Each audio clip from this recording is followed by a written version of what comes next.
League Jamaat-e Islami ബന്ധത്തെ വിമർശിച്ച് മുഖ്യമന്ത്രി പിണറായി വിജയൻ. ജമാഅത്തെ ഇസ്ലാമിയുടെ തീവ്രവാദ ഭാഷയുമായി ലീഗ് നേതാക്കൾ വരരുതെന്നും വിമർശനം. സിപിഐഎം കൊല്ലം നെടുവത്തൂർ ഏരിയ കമ്മിറ്റി മന്ദിരം നാടിന് സമർപ്പിച്ച് സംസാരിക്കുകയായിരുന്നു മുഖ്യമന്ത്രി. കോൺഗ്രസിന്റെയും ലീഗിന്റെയും കപട മതേതരത്വത്തെ തുറന്നുകാട്ടുന്നതായിരുന്നു സിപിഐഎം പോളിറ്റ് ബ്യൂറോ അംഗവും സംസ്ഥാന മുഖ്യമന്ത്രിയുമായ പിണറായി വിജയന്റെ വിമർശനം. പാലക്കാട് തങ്ങളെക്കുറിച്ച് ഒന്നും പറയരുതായിരുന്നു എന്നായിരുന്നു വിമർശനം. ഏതെല്ലാം നിലയിൽ വിമർശനം ഉയർന്നു. ഇന്ത്യൻ യൂണിയൻ മുസ്ലിം ലീഗ് പ്രസിഡന്റായ സാദിഖ് അലി തങ്ങളെക്കുറിച്ചാണ് താൻ പറഞ്ഞത്. പാണക്കാട് മറ്റ് തങ്ങന്മാരെക്കുറിച്ച് താനൊന്നും പറഞ്ഞിട്ടില്ലെന്നും മുഖ്യമന്ത്രി ചൂണ്ടിക്കാട്ടി. മുൻപ് എപ്പോഴെങ്കിലും ലീഗ് ജമാഅത്തെ ഇസ്ലാമിയോടൊപ്പം നിന്നിട്ടുണ്ടോ? സാദിഖ് അലി തങ്ങളല്ലേ അതിനിപ്പോഴത്തെ ഉത്തരവാദി. ലീഗ് നേതാക്കൾ ജമാഅത്തെ ഇസ്ലാമിയുടെ തീവ്രവാദ ഭാഷ സ്വീകരിക്കരുതെന്നും മുഖ്യമന്ത്രി പിണറായി വിജയൻ പറഞ്ഞു. തങ്ങളെക്കുറിച്ച് പറയാൻ പാടില്ല പോലും. പാണക്കാട് കുറേ തങ്ങന്മാരുണ്ട്. ആ തങ്ങന്മാരെക്കുറിച്ചൊന്നും ഞാൻ പറഞ്ഞിട്ടില്ല. ഞാൻ പറഞ്ഞത് ഇന്ത്യൻ യൂണിയൻ മുസ്ലിം ലീഗിൻ്റെ പ്രസിഡന്റായ സാദിഖ് അലി തങ്ങളെക്കുറിച്ചാണ്. സാദിഖ് അലി തങ്ങൾ ഇന്ത്യൻ യൂണിയൻ ലീഗിൻ്റെ പ്രസിഡന്റായി വരുന്നതിന് മുൻപ് ഇന്ത്യൻ യൂണിയൻ മുസ്ലിം ലീഗ് ഏതെങ്കിലും ഘട്ടത്തിൽ ജമാഅത്തെ ഇസ്ലാമിയോടൊപ്പം നിന്നിട്ടുണ്ടോ? ജമാഅത്തെ ഇസ്ലാമിയോടും SDP ഇതുപോലുള്ള സമീപനം ഏതെങ്കിലും കാലത്ത് സ്വീകരിച്ചിട്ടുണ്ടോ?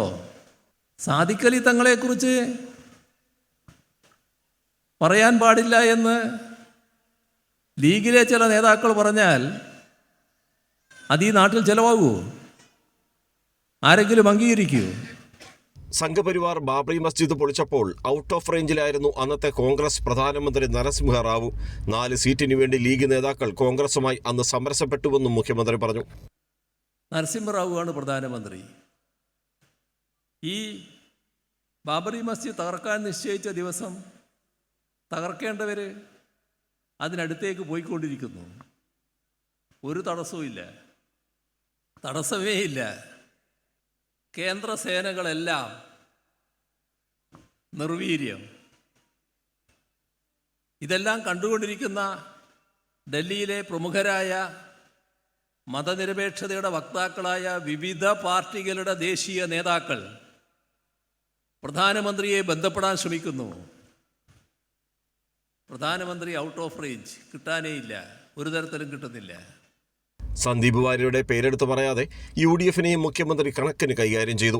ഒരാൾ ഇപ്പോഴും RSS. ഇദ്ദേഹത്തെ അഖിലേന്ത്യാ കോൺഗ്രസ് നേതാക്കൾ വന്ന് സ്വീകരിക്കുന്നു. പ്രതിഷേധം തണുപ്പിക്കാൻ ഇദ്ദേഹത്തെ പാണക്കാട് എത്തിക്കുന്നു. ജനങ്ങൾക്ക് എല്ലാം അറിയാം. അവർ നിലപാട് മാറ്റുമോ എന്നും മുഖ്യമന്ത്രി ചോദിച്ചു. EMS ഭവനം മുഖ്യമന്ത്രി പിണറായി വിജയൻ ഉദ്ഘാടനം ചെയ്തു. B. രാഘവൻ സ്മാരക കോൺഫറൻസ് ഹാള് കേന്ദ്ര കമ്മിറ്റി അംഗം CPIM കേന്ദ്ര കമ്മിറ്റി അംഗം KN ബാലഗോപാലും GR രമണൻ സ്മാരക മിനി കോൺഫറൻസ് ഹാള് CPIM കൊല്ലം ജില്ലാ സെക്രട്ടറി സുദേവനും EMS ലൈബ്രറി ഹാൾ സംസ്ഥാന കമ്മിറ്റി അംഗം K. രാജഗോപാലും ഉദ്ഘാടനം ചെയ്തു. മുതിർന്ന CPIM നേതാവ് PK ഗുരുദാസൻ ഫോട്ടോ അനാച്ഛാദനം ചെയ്തു. രാജ്കുമാർ, കൈരളി ന്യൂസ്, കൊല്ലം.